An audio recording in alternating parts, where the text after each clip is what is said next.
வணக்கம். வேந்தரின் கண்ணுறங்கும் வேளை இரவு செய்திகளுக்காக காவேரி ஜெகநாதன். முதலில் தலைப்புச் செய்திகள். மேட்டூர் பவானிசாகர் அணையில் காவிரி குழு ஆய்வு நிறைவு. வரும் 17ஆம் தேதி உச்சநீதிமன்றத்தில் அறிக்கை தாக்கல். காவிரி டெல்டா பகுதியில் நாளை ஆய்வு. காவிரி வல்லுநர் குழு தலைவர் ஜா தகவல்.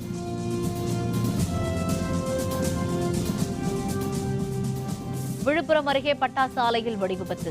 5 பேர் பலி, 11 பேர் படுகாயம். அதர்மம் அழிந்து தர்மம் தடை தொங்கட்டும். டாக்டர் பாரிவேந்தர் ஆயுத பூஜை விஜயதசமி வாழ்த்து. காவிரி வல்லுநர்கள் குழு மேட்டூர் பவானிசாகர் அணைக்கு சென்று நீர்மட்டம், நீர்வரத்து, வெளியேற்றம் ஆகியவை தொடர்பாக ஆய்வு மேற்கொண்டது. உச்சநீதிமன்ற உத்தரவின்படி அமைக்கப்பட்ட மத்திய நீர்வள ஆணைய தலைவர் ஜி.எஸ். ஷா தலைமையிலான 13 பேர் கொண்ட காவிரி வல்லுநர்கள் குழு கர்நாடக மாநிலத்தில் உள்ள காவிரி நதிநீர் படுகை பாசன பகுதியை நேரில் ஆய்வு செய்தது. இதனையடுத்து கிருஷ்ணராஜசாகர், கபினி, ஹேமாவதி, காரங்கி ஆகிய அணைகளையும் வல்லுநர்கள் குழு ஆய்வு மேற்கொண்டது. 2 நாள் கர்நாடக ஆய்விற்கு பிறகு நேற்றிரவு வல்லுநர்கள் குழு சேலம் வந்தடைந்தது. இதனைத் தொடர்ந்து மேட்டூர் அணையின் வலதுகரை பகுதியில் விவசாயிகளை சந்தித்த காவிரி வல்லுநர்கள் குழு அங்குள்ள நிலைமை பற்றி கேட்டறிந்தனர். தமிழக அனைத்து விவசாயிகள் சங்கங்களின் ஒருங்கிணைப்பாளர் பி.ஆர். பாண்டியன், தமிழக விவசாயிகள் சங்க தலைவர் சுந்தரம் உள்ளிட்டோர் பல்வேறு கோரிக்கைகள் அடங்கிய மனுவை வல்லுநர்கள் குழுவிடம் அளித்தனர். இதை வழிநடத்தி செல்லுகின்ற மத்திய அரசு சாக்கு போக்கு சொல்லி ஏதோ ஒப்புக்கு செயல்படுகின்ற போல செயல்பட்டு கொண்டிருப்பதை மத்திய அரசையும் உச்சநீதிமன்றம் கடுமையாக நடவடிக்கை எடுத்து மேலாண்மை வாரியத்தை உடனடியாக அமைத்து தமிழகத்துக்கு கிடைக்க வேண்டிய தண்ணீரை உடனடியாக கிடைப்பதற்கு ஏற்பாடு செய்ய வேண்டும் என்று சொல்லி தமிழக விவசாயிகள் சங்கத்தின் சார்பிலே இந்த நேரத்திலே வலியுறுத்தி கேட்டுக்கொள்கின்றோம். வந்திருக்கிற இந்த குழு நாளைய தினம் முழுமையும் டெல்டாவில் பாலைவனமாக 18 லட்சம் ஏக்கர் தரிசாக கிடக்கிறது. நேரடி விதைப்பு செய்யப்பட்டு முளைப்பதற்கு கூட தண்ணீரின்றி அந்த விதைகள் முளைப்புத்தன்மை இழந்து 1.5 மாத காலமாக தண்ணீர் கிடைக்குமா என்கிற ஏக்கத்தோடு விவசாயிகள் காத்திருக்கிறார்கள். ஆகவே இன்றைக்கு இருக்கிற சூழ்நிலையில் 100 டிஎம்சியாவது கர்நாடகம் உடனடியாக தண்ணீர் விடுவித்தால்தான் அந்த விவசாயத்தை பாதுகாக்க முடியும். வந்திருக்கிற அந்த குழுவை முறையாக நாம் அனைவரும் ஒன்றுபட்டு பயன்படுத்திக் கொள்வதுதான் முறையாக. காவிரி அணை மற்றும் அதனை சுற்றியுள்ள பகுதிகளில் ஆய்வு நடத்திய காவிரி வல்லுநர்கள் குழு பவானிசாகர் அணையில் ஆய்வு நடத்தியது. தடப்பள்ளி, அரக்கன்கோட்டை கால்வாய் பாசன பகுதியான பங்களாபுதூர், செங்காடு பகுதியில் போதிய நீர் இல்லாத காரணத்தினால் கருகிய நெல் நாற்றுகளையும் விவசாய விளைநிலங்களையும் பார்வையிட்டனர். இதனைத் தொடர்ந்து செய்தியாளர்களுடன் பேசிய காவிரி வல்லுநர் குழு தலைவர் ஜி.எஸ். ஷா, காவிரி டெல்டா பகுதிகளான தஞ்சாவூர், நாகப்பட்டினம், திருவாரூர் ஆகிய பகுதிகளில் நாளை ஆய்வு மேற்கொள்ள இருப்பதாக தெரிவித்தார். இது தொடர்பான விவரங்கள் வரும் 17ஆம் தேதி உச்சநீதிமன்றத்தில் தாக்கல் செய்யப்படும் என்றும் அவர் கூறினார். I am gathering informations and then on those basis will be making that report which will be submitted to Honorable Supreme Court first and then all of you will be coming to know. முன்னதாக சேலத்தில் காவிரி வல்லுநர்கள் குழுவை சந்தித்த தமிழக பொதுப்பணித்துறை அமைச்சர் எடப்பாடி பழனிசாமி காவிரியில் உரிய தண்ணீர் கிடைக்காததால் ஏற்பட்டுள்ள பாதிப்புகள் தொடர்பான விவரங்களை விவரித்தார். மேட்டூர் அணையின் நீர் இருப்பு, காவிரி டெல்டா பாசனத்திற்காக தேவைப்படும் தண்ணீர் தொடர்பான தகவல்களை சேலம் மாவட்ட ஆட்சியர் சம்பத், வேளாண் ஆணையர் ககன்தீப் சிங் பேடி ஆகியோர் மத்திய குழுவினரிடம் வழங்கினர். முதல்வரின் உடல்நிலையில் முன்னேற்றம் ஏற்பட்டுள்ளதாக மத்திய அமைச்சர் வெங்கையா நாயுடு தெரிவித்துள்ளார். தமிழக முதல்வர் ஜெயலலிதா உடல்நலக்குறைவு காரணமாக கடந்த மாதம் 22ஆம் தேதி முதல் சென்னை அப்போலோ மருத்துவமனையில் சிகிச்சை பெற்று வருகிறார். பல்வேறு அரசியல் தலைவர்கள் அங்கு வந்து அவருடைய உடல்நிலை பற்றி விசாரித்து வருகின்றனர். இன்று இரவு 7 மணியளவில் சென்னை அப்போலோ மருத்துவமனைக்கு மத்திய அமைச்சர் வெங்கையா நாயுடு வந்தார். முதல்வர் ஜெயலலிதாவின் உடல்நலம் பற்றி கேட்டறிந்தார். பின்னர் செய்தியாளர்களுடன் பேசிய வெங்கையா நாயுடு முதல்வரின் உடல்நலம் தொடர்பான வதந்திகளை நம்ப வேண்டாம் என்று தெரிவித்தார். Honorable Chief Minister of Tamil Nadu, Madam Jayalalitha ji, I heard about the treatment that's going on, that she is responding to the treatment. I am confident that she will be normal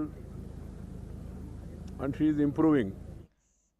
Tamil மாநில காங்கிரஸ் தலைவர் G K. வாசனும் Apollo மருத்துவமனைக்கு சென்று முதல்வரின் உடல்நலம் பற்றி விசாரித்தார்.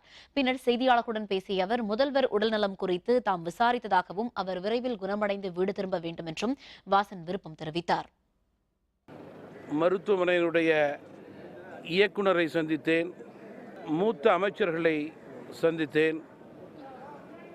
மாண்புமிகு முதல்வர் அவர்களுக்கு சிறப்பு சிகிச்சை அளிக்கப்படுகிறது, நல்ல முறையிலே குணமடைந்து கொண்டிருக்கிறார்கள் என்ற செய்தியை எங்களிடம் தெரிவித்தார்கள்.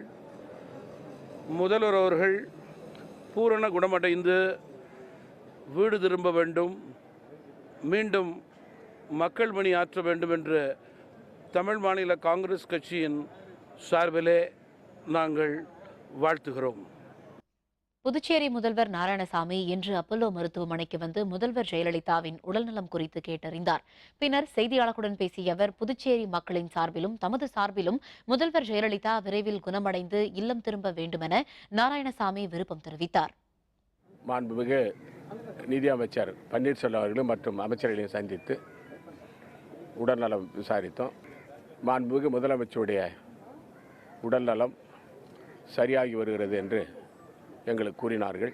புதுச்சேரி மாநில மக்களின் சார்பிலும் என்னுடைய சார்பிலும் மாண்புமிகு தமிழக முதலமைச்சர்கள் அவர்கள் பூரண குணமடைந்து வர வேண்டும் என்று நான் இறைவனை வேண்டுகிறேன்.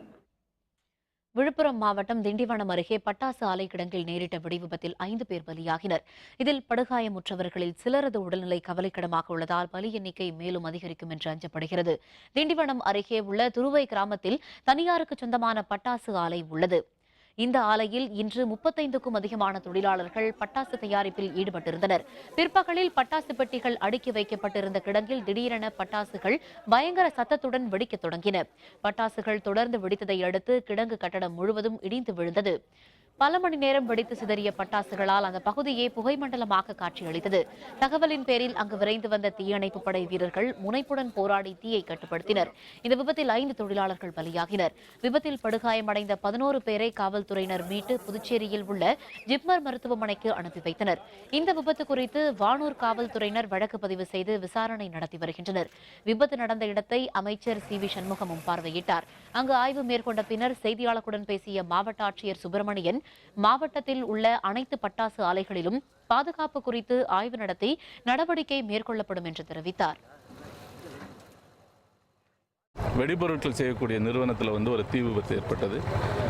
இதில் கிட்டத்தட்ட 21 பேர் பணி செய்துக்கிட்டு இருந்தாங்க. அதில் 5 பேர் துரதிருஷ்டவசமாக இறந்து போயிட்டாங்க. மீதி ஒரு 11 பேர் பல்வேறு சிறு சிறு காயங்களுக்காக ஜிப்மர் மருத்துவமனையில் அனுமதிக்கப்பட்டிருக்கிறாங்க. வெடிபொருட்கள் செய்யக்கூடிய மற்ற நிறுவனங்களும் உடனடியாக உரிய ஆய்வுகள் செய்யப்பட்டு உரிய பாதுகாப்பு முறைகளெல்லாம் கடைபிடிக்கிறார்களா என்பதை உறுதி செய்வதற்கான நடவடிக்கை எடுக்கப்படும். தீபாவளி நெருங்குகிற நேரத்தில் இப்படியான பட்டாசு தயாரிக்கும் தொழிற்சாலைகள் முறையாக நடைபெறுகின்றனவா என்பதை கண்காணிக்க வேண்டியது மாவட்ட நிர்வாகத்தினுடைய பொறுப்பு. உடனடியாக கண்காணித்து அவற்றை இன்ஸ்பெக்ட் செய்து அவை சரியான முறையிலே பாதுகாப்பாக செயல்படுவதா என்பதை மாவட்ட நிர்வாகம் உத்தரவாதப்படுத்த வேண்டும். அதர்மம் அழிந்து தர்மம் தழைத்தோங்கட்டும் என ஆயுத பூஜை மற்றும் விஜயதசமி வாழ்த்துக்களை இந்திய ஜனநாயக கட்சியின் நிறுவனர் தலைவரான டாக்டர் பாரிவேந்தர் தெரிவித்துள்ளார். இதுபற்றி அறிக்கை ஒன்றை வெளியிட்டுள்ள டாக்டர் பாரிவேந்தர், சரஸ்வதி, லட்சுமி, பார்வதி எனும் முப்பெரும் தேவியர்களை தூய்மையான உள்ளத்துடனும் பக்தியுடனும் போற்றி வழிபடும் விழா நவராத்திரியாகவும் தசராவாகவும் நாடு முழுவதும் கொண்டாடப்பட்டு வருகிறது என்று குறிப்பிட்டுள்ள டாக்டர் பாரிவேந்தர், மனிதவள மேம்பாட்டிற்கும் சமுதாய வளர்ச்சிக்கும் இன்றியமையாத கல்விக்கு அதிபதியான சரஸ்வதியை போற்றியும், செல்வத்தின் அதிபதியான லட்சுமியை போற்றியும், வீரத்தின் அதிபதியான பார்வதியை போற்றியும் இந்த திருவிழாக்கள் நாடு முழுவதும் கொண்டாடப்பட்டு வருவதாக தெரிவித்துள்ளார். இந்த நாளில் அதர்மம் எனும் சூழ்ச்சி வலைகளை அறுத்தெறிந்து தர்மம் தழைத்தோங்க நாம் அனைவரும் பாடுபட வேண்டும் என கூறியுள்ள டாக்டர் பாரிவேந்தர், நாட்டு மக்கள் அனைவருக்கும் தனது உளம் கனிந்த சரஸ்வதி ஆயுத பூஜை மற்றும் விஜயதசமி வாழ்த்துக்களை தெரிவித்துள்ளார். உத்தரப்பிரதேச மாநிலத்தில் பகுஜன் சமாஜ் கட்சி தலைவர் மாயாவதி பங்கேற்ற கூட்டத்தில் ஏற்பட்ட நெரிசலில் சிக்கி மூச்சு திணறி 2 உயிரிழந்தனர். 7 சிறுவர்களை காணவில்லை எனவும் தகவல் வெளியாகியுள்ளது. உத்தரப்பிரதேசத்தில் அடுத்த ஆண்டு தொடக்கத்தில் சட்டப்பேரவை தேர்தல் நடைபெற உள்ளது. இதில் வெற்றி பெற்று ஆட்சியை பிடிப்பதற்காக சமாஜ்வாடி, பகுஜன் சமாஜ், பாரதிய ஜனதா மற்றும் காங்கிரஸ் போன்ற கட்சிகள் முனைப்புடன் ஈடுபட்டுள்ளன. எதிர்க்கட்சியாக உள்ள பகுஜன் சமாஜ் கட்சியின் பிரச்சார பொதுக்கூட்டம் லக்னோவில் இன்று நடைபெற்றது. இதில் 1 லட்சத்திற்கும் அதிகமானோர் திரண்டனர். அப்போது ஏற்பட்ட கூட்ட நெரிசலில் சிக்கி 2 உயிரிழந்தனர். 28 பேர் படுகாயமுற்றதாக தகவல் வெளியாகியுள்ளது. காயமடைந்தவர்கள் மருத்துவமனையில் அனுமதிக்கப்பட்டுள்ளனர். கூட்டத்தில் ஏற்பட்ட நெரிசலில் 7 சிறுவர்கள் காணாமல் போனதாகவும் தகவல் வெளியாகியுள்ளது. உலக விண்வெளி இயக்க வார விழாவையொட்டி ஆந்திர மாநிலம் விசாகப்பட்டினத்தில் தொடங்கப்பட்ட கண்காட்சியை மாணவர்கள் ஆர்வமுடன் பார்வையிட்டனர். விண்வெளி இயக்க செயல்பாடுகளை பற்றி அனைத்து தரப்பு மனிதர்களும் உணர்ந்து கொள்ள கண்காட்சி தொடங்க வேண்டுமென ஐக்கிய நாடுகள் அவை அறிவுறுத்தியிருந்தது. இதன்படி அக்டோபர் 4ஆம் தேதி முதல் 10ஆம் தேதி வரை உலகம் முழுவதும் விண்வெளி இயக்க செயல்பாடுகள் தொடர்பான நிகழ்ச்சிகள் நடைபெற்று வருகின்றன. இஸ்ரோ எனப்படும் இந்திய விண்வெளி ஆராய்ச்சி மையத்தின் சார்பில் ஆந்திர மாநிலம் விசாகப்பட்டினத்தில் உலக விண்வெளி இயக்க கண்காட்சி நடைபெற்றது. கருத்தரங்கில் பங்கேற்ற இஸ்ரோவின் இணை இயக்குநர் ரங்கநாத், விஞ்ஞானி பிரசாத் ராவ் ஆகியோர் விண்வெளி ஆராய்ச்சியில் இந்தியா நிகழ்த்தியுள்ள சாதனைகளை எடுத்துரைத்தனர். கண்காட்சியில் பார்வைக்காக வைக்கப்பட்டிருந்த செயற்கைக்கோள்களின் செயல்பாடுகள் தொடர்பாக மாணவர்களுக்கு விரிவாக விளக்கப்பட்டது. ISRO has decided to send their teams to various places in India, around 14 places, and spread the message that space technology and their uses to the common man and the school children. 3வது நாளாக தொடரும் போராட்டம். 3 கோடி ரூபாய்க்கு மேல் வர்த்தகம் பாதிப்பு. விவரம் விளம்பர இடைவேளைக்கு பிறகு.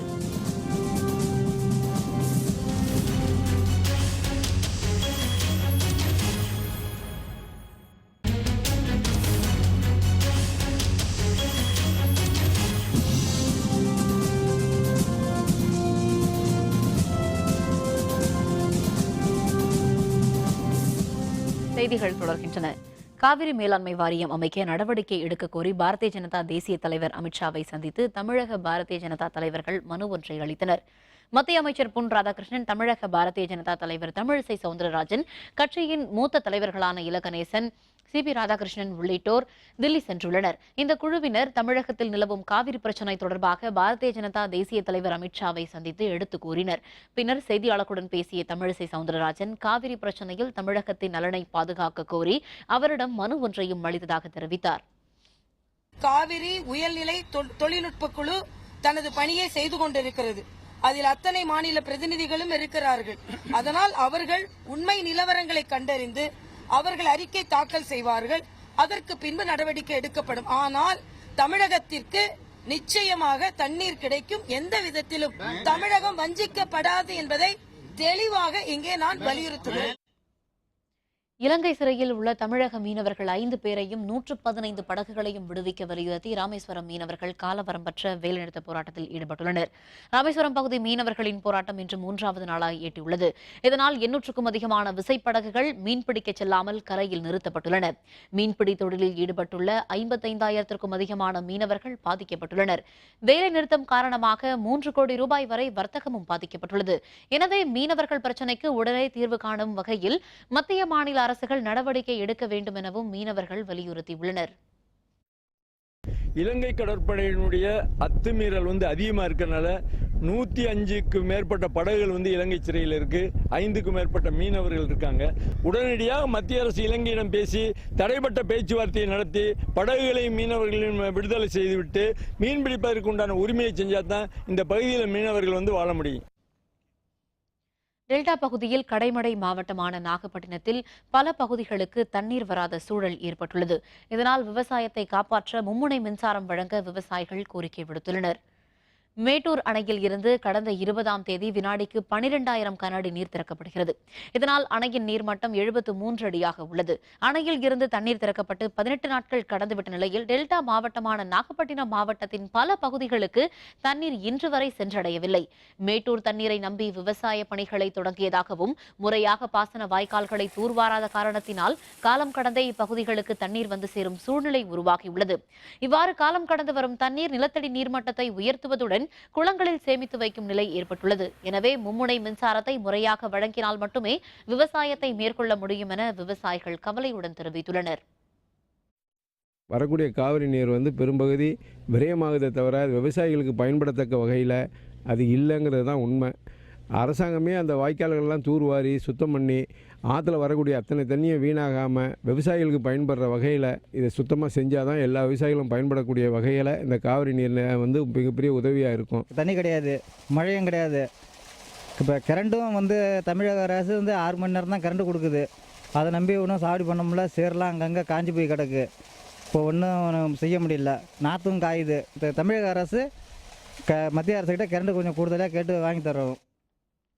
திருவள்ளூர் மாவட்டம் திருத்தணியில் அதிமுக பிரமுகர் வெட்டி கொல்லப்பட்டதை அடுத்து கடைகள் அடைக்கப்பட்டன. பதற்றம் நிலவுவதால் அதிக அளவு காவல்துறையினர் பாதுகாப்பு பணியில் ஈடுபடுத்தப்பட்டனர். அதிமுக மாவட்ட இளைஞரணி இணைச் செயலராக உள்ள ஆறுமுகம் என்பவர் திருத்தணி அருகே இந்திரா நகர் பகுதியில் காரில் சென்று கொண்டிருந்த போது 5 பேர் கொண்ட கும்பல் அவரை தடுத்து நிறுத்தியதாக தெரிகிறது. அவரது கண்களில் மிளகாய் பொடியை தூவிய அவர்கள் சரமாரியாக அரிவாளால் வெட்டிவிட்டு காரையும் அடித்து நொறுக்கியதாக கூறப்படுகிறது. அந்த பகுதியில் உள்ளவர்கள் அவரை திருத்தணி அரசு மருத்துவமனையில் சிகிச்சைக்காக சேர்த்தனர். சிகிச்சை பலனின்றி அவர் பலியானதை அடுத்து அங்குள்ள கடைகள் அடைக்கப்பட்டுள்ளதோடு திருத்தணி பேருந்து நிலையத்தில் அனைத்து பேருந்துகளும் நிறுத்தப்பட்டு போக்குவரத்து ரத்து செய்யப்பட்டது. ஒரு சிலர் வன்முறையில் ஈடுபட்டதால் பதற்றமான சூழல் ஏற்பட்டது. இதனையடுத்து காவல்துறையினர் அவர்களை தடியடி நடத்தி கலைத்தனர். நீலகிரி மாவட்டத்தில் இந்த ஆண்டில் தென்மேற்கு பருவமழை சரிவர பெய்யாத காரணத்தால் மின் உற்பத்திக்கு ஆதாரமான அப்பர் பவானி, எமரால்டு உள்ளிட்ட பெரும்பாலான அணைகளின் நீர் இருப்பு வெகுவாக குறைந்து வருகிறது. இதனால் மின் உற்பத்தி பாதிக்கப்படும் அபாயம் ஏற்பட்டுள்ளது. இது பற்றிய விரிவான தகவல்களை தருகிறார் நமது நீலகிரி மாவட்ட செய்தியாளர் சதீஷ்குமார். நீலகிரி மாவட்டத்தில் இந்த ஆண்டு தென்மேற்கு பருவமழை பொய்த்ததன் காரணமாக மாவட்டத்தில் உள்ள பெரும்பாலான அணைகள் தற்பொழுது நீரின்றி காணப்படுகிறது. தமிழகத்திலேயே நீலகிரி மாவட்டத்தில் தான் அதிக அளவு நீர்மின் உற்பத்தி செய்யப்படுகிறது. இங்கு நாள் ஒன்றிற்கு 845 மெகாவாட் மின் உற்பத்தி செய்யப்படுகிறது. அதில் முக்கிய நீர் ஆதாரமாக Upper Bhavani, Avalanche, Emerald, Parsons Valley போன்ற அணைகள் காணப்படுகிறது. ஆனால் இந்த ஆண்டு மழையின்றி காணப்பட்டதன் காரணமாக இந்த முக்கிய அணைகள் தற்பொழுது நீரின்றி மிகவும் வறண்ட நிலை காணப்படுகிறது. இந்த வருஷம் எந்த தண்ணி இல்லை, குடி கூட தண்ணி இல்லாமல் ரொம்ப கஷ்டமாக இருக்குது. எல்லாம் விவசாயம்லாம் காஞ்சி போய் கிடக்கு. தண்ணி இல்லாமல் அப்படி மேட்டுக்காலெலாம் எல்லாம் வரைஞ்சி இதாக இருக்குது. எல்லாம் கடனை உடனே தான் வாங்கி போட்டிருக்கு. மழையும் இல்லை, ஒன்றும் இல்லை. இந்த வரக்கூடிய வடகிழக்கு பருவமழையாவது முறையாக பெய்தால் மட்டுமே மின் உற்பத்தி மற்றும் குடிநீர் போன்றவைகளுக்கு ஆதாரமாக விளங்கும் என எதிர்பார்க்கப்படுகிறது. வேந்தர் செய்திகளுக்காக எமரால்டு அணையிலிருந்து ரா சதீஷ்குமார். ஓணம் திருவிழா நிறைவடைந்த பிறகும் ஈரோட்டில் உள்ள கேரள மக்கள் மகாபலி சக்கரவர்த்தியின் புகழ்பாடி ஊர்வலமாக சென்றது மக்களை வெகுவாக கவர்ந்தது. மலையாளத்தை தாய்மொழியாக கொண்டவர்கள் ஆண்டுதோறும் ஆவணி மாதத்தில் ஓணம் திருவிழாவை சிறப்பாக கொண்டாடி மகிழ்வது வழக்கம். அதன்படி இந்த ஆண்டிற்கான ஓணம் திருவிழா கடந்த மாதமே நிறைவுற்ற நிலையில் ஈரோட்டில் வாழும் மலையாள மக்கள் இன்று மகாபலி சக்கரவர்த்தியை வரவேற்று சிறப்பு செய்தனர். பாரம்பரிய உடை அணிந்த பெண்களும் ஆண்களும் மகாபலி சக்கரவர்த்தியைப் போல வேடமணிந்தவருடன் இணைந்து ஊர்வலமாக சென்றனர். கேரள மாநிலத்தின் சிறப்பு இசைக்கருவியான செண்டை மேளம் முழங்க புலி வேடமடைந்தவர்கள் இசைக்கு ஏற்ப நடனமாடியது மக்களை மகிழ்ச்சியில் ஆழ்த்தியது. ஓணம் விழாவை முன்னிட்டு பல வண்ணப்பூக்களால் அமைக்கப்பட்டிருந்த அத்தப்பூ கோலம் நிகழ்வின் முத்தாய்ப்பாக அமைந்தது.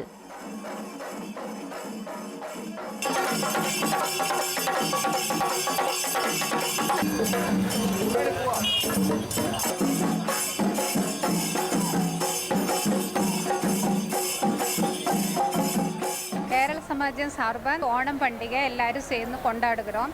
அதுக்கு மகாபலி சக்கரவர்த்தி ஊர்வலமாக அணைச்சு வந்து எல்லாரும் ஒரே கேரள உடை அணிஞ்சு சദ്യ ഒരുക്കി எல்லாரும் ஆடிப்பாடி ஈரோட்டில் மலையாளிகள் எல்லாரும் சேர்ந்து ஓணம் கொண்டாடுகிறோம். சரஸ்வதி பூஜை மற்றும் ஆயுத பூஜையை ஒட்டி பூஜை பொருட்களின் விற்பனை கடந்த ஆண்டை விட இந்த ஆண்டு குறைந்துள்ளதாக வணிகர்கள் தெரிவித்துள்ளனர். சரஸ்வதி பூஜை, ஆயுத பூஜை போன்ற திருவிழாக்களை ஒட்டி பூஜை பொருட்களின் விற்பனை நேற்று முதலே தொடங்கி விறுவிறுப்பாக நடைபெற்று வருகிறது. குறிப்பாக தேங்காய், பூக்கள், பழங்கள், பொரி, பூசணிக்காய், வாழைமரம் போன்ற பொருட்களை பூஜைக்காக மக்கள் வாங்கி வருகின்றனர். ஆனால் இந்த ஆண்டு விற்பனை சற்று குறைந்துள்ளதாகவே வணிகர்கள் தெரிவித்துள்ளனர். பூஜை பொருட்கள் வாங்குவதற்கு மக்களின் வரத்து குறைந்துள்ளதால் விற்பனையின் அளவும் குறைந்துள்ளதாகவும் அவர்கள் கூறியுள்ளனர். போன வருஷத்தோடு இந்த வருஷம் கொஞ்சம் கம்மியாக தான் இருக்குது, டல்லாக இருக்குது வியாபாரம். ஆனால் போன வருஷம் நல்லா போச்சு, இந்த வருஷம் ஒன்றும் அந்த அளவுக்கு வியாபாரம் இல்லை. போன வருஷமாச்சு ஓரளவுக்கு இந்த போட்ட முதல்ல எடுத்துட்டேன். இந்த வருஷம் எடுப்போமா எடுக்க மாட்டோமான்னு தெரியல. பூ வியாபாரம் பண்ணுறேன். போன வாட்டி விட இந்த வாட்டி வந்து விலை அதிகமாகுது. பூவு விற்பனை ரொம்ப அவ்வளோவா இல்லை. யாரும் ஜனங்க சாமி கும்பிட்றாங்க இல்லைன்னு தெரியல. வியாபாரமே கிடையாது எங்களுக்கு. நாங்கள் 15 வருஷமாக வியாபாரம் பண்ணுறோம். இந்த வாட்டி ரொம்ப டல்லாகுது, வியாபாரமே கிடையாது சுத்தமாக. வேலூர் மாவட்டம் திருப்பத்தூரில் இருசக்கர வாகனத்தின் மீது பேருந்து மோதியதில் அந்த இடத்திலேயே 2 பலியானார்கள். திருப்பத்தூரைச் சேர்ந்த பீடி தொழிலாளி சின்னத்தம்பி பாரணப்பள்ளி அருகே பனந்தோப்பு எனும் இடத்தில் உறவினருடன் இருசக்கர வாகனத்தில் சென்று கொண்டிருந்தார். கிருஷ்ணகிரியில் இருந்து திருப்பத்தூரை நோக்கி சென்று கொண்டிருந்த தனியார் பேருந்து மோதியதில் சம்பவ இடத்திலேயே 2 உயிரிழந்தனர். இதுபோன்ற உயிரிழப்பு சம்பவங்கள் அடிக்கடி ஏற்படுவதை கண்டித்து வேகத்தடை அமைக்க கோரி அந்த பகுதியைச் சேர்ந்தவர்கள் சாலை மறியலில் ஈடுபட்டனர். சம்பவ இடத்திற்கு வந்த காவல்துறையினர் அவர்களை சமாதானம் செய்து அனுப்பி வைத்தனர். மேலும் இதுகுறித்து வழக்கு பதிவு செய்து விசாரணையும் மேற்கொண்டு வருகின்றனர். நாகப்பட்டினம் மாவட்டம் தரகம்பாடியில் மீனவர் வீட்டில் நேரிட்ட தீ விபத்தில் 5 வயது சிறுவன் உயிரிழந்தான். தரகம்பாடி பகுதியில் வசித்து வரும் நாகேந்திரன் என்பவர் வழக்கம் போல் மீன்பிடி தொழிலுக்கு சென்றிருந்தார். அவருடைய மனைவி தனது மகளை அழைத்துக் கொண்டு உறவினர் வீட்டிற்கு சென்றிருந்தார். 5 வயது சிறுவன் ரோனித் கிருஷ்வன் வீட்டில் விளையாடிக் கொண்டிருந்த போது திடீரென தீப்பிடித்துள்ளது. அருகில் இருந்தவர்கள் தீயை அணைக்க முடியாததால் உடல் கருகி சிறுவன் உயிரிழந்தான். தீ விபத்து மற்றும் சிறுவன் உயிரிழப்பு தொடர்பாக பொறையார் காவல்துறையினர் விசாரணை மேற்கொண்டுள்ளனர். சாலை பாதுகாப்பு விதிகள் தொடர்பாக மக்களிடம் விழிப்புணர்வை ஏற்படுத்தும் வகையில் பழங்கால கார்களின் பேரணி கடலூரில் நடைபெற்றது. நீலகிரி மாவட்டத்தில் தனியார் கிளப் ஒன்றில் பாதுகாக்கப்பட்டிருந்த பழைய வாகனங்கள் புதுப்பிக்கப்பட்டு வண்ணம் தீட்டி கண்ணை கவரும் வகையில் வாகனங்கள் அணிவகுப்பில் கலந்து கொண்டன. சாலையின் நடுவே வாகனத்தை நிறுத்துதல், மது அருந்திவிட்டு வாகனத்தை ஓட்டுவதால் ஏற்படும் விளைவுகள், வாகன ஓட்டிகள் பின்பற்ற வேண்டிய நடத்தை விதிமுறைகள் பற்றி அறிந்து கொள்ளும் வகையில் இந்த பேரணி நடைபெற்றது. தேசிய அஞ்சல் தினம் இன்று கொண்டாடப்பட்டு வரும் நிலையில் ஆன்மா வாழும் மடல்களின் மகிமையை இளம் தலைமுறையினருக்கும் கற்பிக்க வேண்டியது பெற்றோர்களின் கடமை என சமூக ஆர்வலர்கள் வலியுறுத்தியுள்ளனர். மனங்களின் உணர்வுகளை, போர் செய்திகளை பகிர்ந்து கொள்ள மன்னராட்சி காலத்தில் புறாவிடுத்தூது பழக்கத்தில் இருந்தது. சுதந்திர இந்தியாவிற்கு முன்பு அந்நியரின் வருகையால் கடிதம் அனுப்பும் நடைமுறை மக்களுக்கு அறிமுகமானது. வெளியூர்களில் வாழும் உறவுகள் மற்றும் நண்பர்களின் நலம் விசாரிப்பு, அன்பு கலந்த அறிவுரைகள், ஆரோக்கிய வாழ்விற்கான ஆலோசனைகள் உள்ளிட்டவற்றை சுமந்து சென்ற கடிதங்கள் ஒவ்வொருவரின் மனங்களிலும் நெகிழ்ச்சியை ஏற்படுத்தின. கடிதங்கள் வெறும் காகிதமாக இல்லாமல் ஆன்மா வாழும் மடல்களாய் மாறிப்போனதால் அதனை பத்திரமாக பாதுகாத்தனர் நமது முன்னோர்கள்.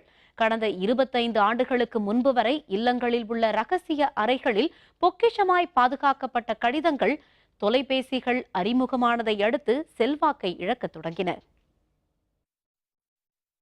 5 வருஷத்துக்கு முன்னாடி வந்த கடிதங்களை இன்னைக்கு எடுத்து படித்து பார்க்குறப்ப நம்ம மனசு பெற சந்தோஷம் இருக்குது பாருங்க.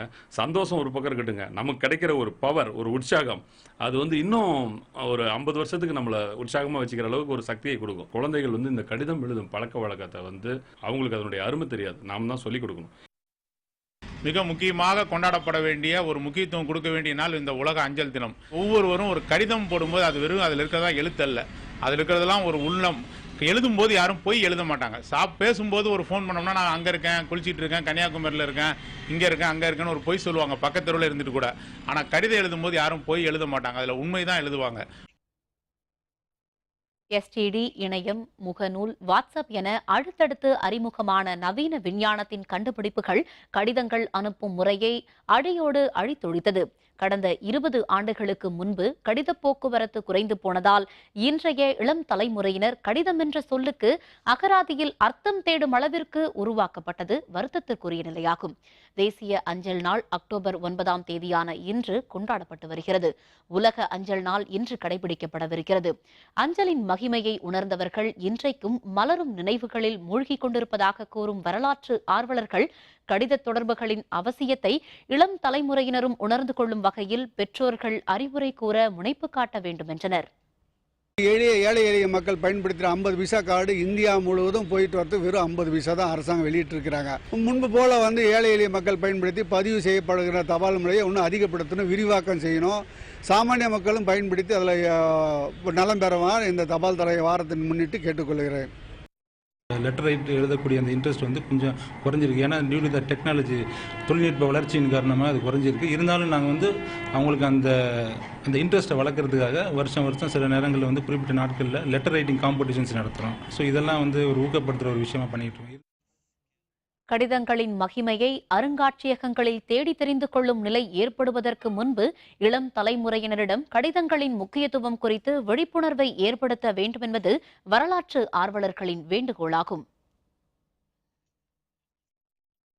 இந்தியா முதல் இன்னிங்ஸில் 557 ரன்களுக்கு டிக்ளர். விராட் கோலி இரட்டை சதம் அடித்து சாதனை. விவரம் விளம்பர இடைவேளைக்கு பிறகு.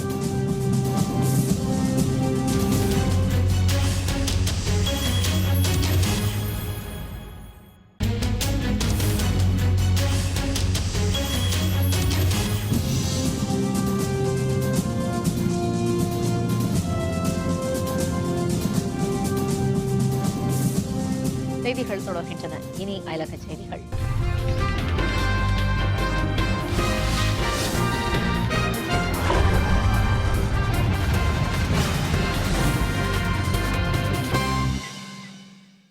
துருக்கி நாட்டில் காவல்துறையினர் வாகன சோதனையில் ஈடுபட்டிருந்த போது தீவிரவாதிகள் நிகழ்த்திய கார் குண்டுவெடிப்பில் 9 ராணுவ வீரர்கள் பலியாகினர். துருக்கி நாட்டின் தென்கிழக்கு எல்லைப் பகுதியான செம்டினின் நகர் அருகே காவல்துறையினர் வாகன சோதனையில் ஈடுபட்டிருந்தனர். மக்கள் நடமாட்டம் அதிகமுள்ள பகுதியில் நடைபெற்ற இந்த சோதனையின் போது அங்கு நிறுத்தப்பட்டிருந்த கார் ஒன்று பயங்கர சத்தத்துடன் வெடித்தது. இதில் துருக்கி ராணுவ வீரர்கள் 9 பேர் பலியாகினர். 20க்கும் அதிகமானோர் படுகாயமுற்றனர். மீட்புப் பணியில் ஈடுபட்ட காவல்துறையினர் படுகாயமடைந்தவர்களை மீட்டு அருகாமையில் உள்ள மருத்துவமனைக்கு அனுப்பி வைத்தனர். இந்த தாக்குதலுக்கு குர்திஸ் தீவிரவாத அமைப்பு பொறுப்பேற்றுள்ளதாக துருக்கி அரசு தகவல் தெரிவித்துள்ளது. அமெரிக்காவில் உள்ள நியூயார்க் அருகே பயணிகள் ரயில் திடீரென்று தடம் புரண்ட விபத்தில் 29 பயணிகள் காயமடைந்தனர். நியூயார்க் நகரின் எல்லைப் பகுதியில் உள்ள லாங் ஐலாந்து பகுதியில் இருந்து நேற்றிரவு ரயில் ஒன்று 600 பயணிகளுடன் நியூயார்க் நகரை நோக்கி புறப்பட்டது. கிழக்கு மான்ஹாட்டன் அருகே அந்த ரயில் வந்தபோது எஞ்சினை அடுத்திருந்த 3 பெட்டிகளும் திடீரென்று தடம் புரண்டன. தகவல் அறிந்து விரைந்து வந்த மீட்புப் படையினர் இடிபாடுகளில் சிக்கிய பயணிகளை மீட்டனர். இந்த விபத்தில் 29 பயணிகள் படுகாயமடைந்ததாகவும் அவர்கள் சிகிச்சைக்காக மருத்துவமனையில் அனுமதிக்கப்பட்டுள்ளதாகவும் நாசா கவுண்டி நிர்வாகம் தெரிவித்துள்ளது. இந்த ரயில் விபத்தால் நியூயார்க் லாங் ஐலாந்து இடையிலான ரயில் வழித்தடத்தில் பல மணி நேரம் போக்குவரத்து பாதிக்கப்பட்டது.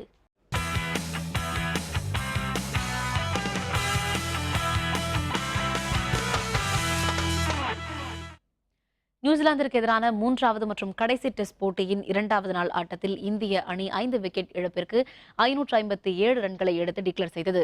இந்தியா நியூசிலாந்து அணிகளுக்கு இடையிலான டெஸ்ட் தொடரை இந்திய அணி 2-0 என்ற கணக்கில் கைப்பற்றியது. இந்நிலையில் 3வது மற்றும் கடைசி டெஸ்ட் போட்டி மத்திய பிரதேச மாநிலம் இந்தூரில் உள்ள ஹோல்கர் திடலில் நடைபெற்று வருகிறது.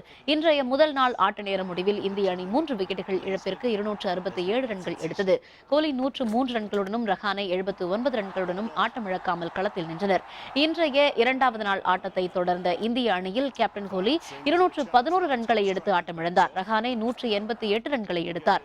இந்திய அணி 5 விக்கெட் இழப்பிற்கு 557 ரன்களை எடுத்து டிக்ளேர் செய்தது. இதையடுத்து முதல் இன்னிங்ஸை தொடங்கிய நியூசிலாந்து அணி ஆட்ட நேர முடிவில் 9 ஓவருக்கு விக்கெட் இழப்பின்றி 28 ரன்களை எடுத்திருந்தது.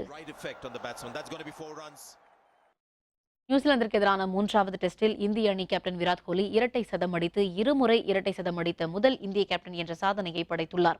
இந்தூரில் நடைபெற்று வரும் போட்டியில் இன்று கேப்டன் விராட் கோலி ரஹானே இணை தங்களின் பொறுப்பான ஆட்டத்தை வெளிப்படுத்தியது. உணவு இடைவேளைக்கு பின் இருவரும் வேகமாக ரன்கள் சேர்த்தனர். நியூசிலாந்து வீரர்களின் பந்துவீச்சை எளிதாக சமாளித்த கோலி 2வது முறையாக இரட்டை சதம் அடித்தார். இதற்கு முன் மேற்கிந்திய தீவுகள் அணிக்கு எதிராக ஆன்டிகுவாவில் நடைபெற்ற டெஸ்ட் போட்டியில் கோலி இரட்டை சதம் அடித்திருந்தார். இன்றைய போட்டியில் இரட்டை சதம் அடித்ததன் மூலம் டெஸ்ட் போட்டியில் இருமுறை இரட்டை சதம் அடித்த முதல் இந்திய கேப்டன் என்ற பெருமையையும் கோலி பெற்றுள்ளார். இந்திய கேப்டன்களின் டெஸ்டில் அதிக சதம் அடித்தவர்களில் விராட் கோலி 4வது இடத்தில் உள்ளார். கவாஸ்கர், அசாருதீன், டெண்டுல்கர் ஆகியோருக்கு அடுத்தபடியாக விராட் கோலி உள்ளார். மீண்டும் தலைப்புச் செய்திகள். மேட்டூர் பவானிசாகர் அணையில் காவிரி குழு ஆய்வு நிறைவு. வரும் 17ஆம் தேதி உச்சநீதிமன்றத்தில் அறிக்கை தாக்கல். காவிரி டெல்டா பகுதியில் நாளை ஆய்வு. காவிரி வல்லுநர் குழு தலைவர் ஜா தகவல். விழுப்புரம் அருகே பட்டா சாலையில் வெடிவிபத்து. 5 பேர் பலி, 11 பேர் படுகாயம். அதர்மம் அழிந்து தர்மம் தடை தொங்கட்டும். டாக்டர் பாரிவேந்தர் ஆயுத பூஜை விஜயதசமி வாழ்த்து. இத்துடன் வேந்தரின் கண்ணுறங்கும் வேளை இரவு செய்திகள் நிறைவடைந்தன. மீண்டும் நாளை காலை 8 மணிக்கு இளங்கதிர் காலை செய்திகளில் சந்திப்போம். வணக்கம்.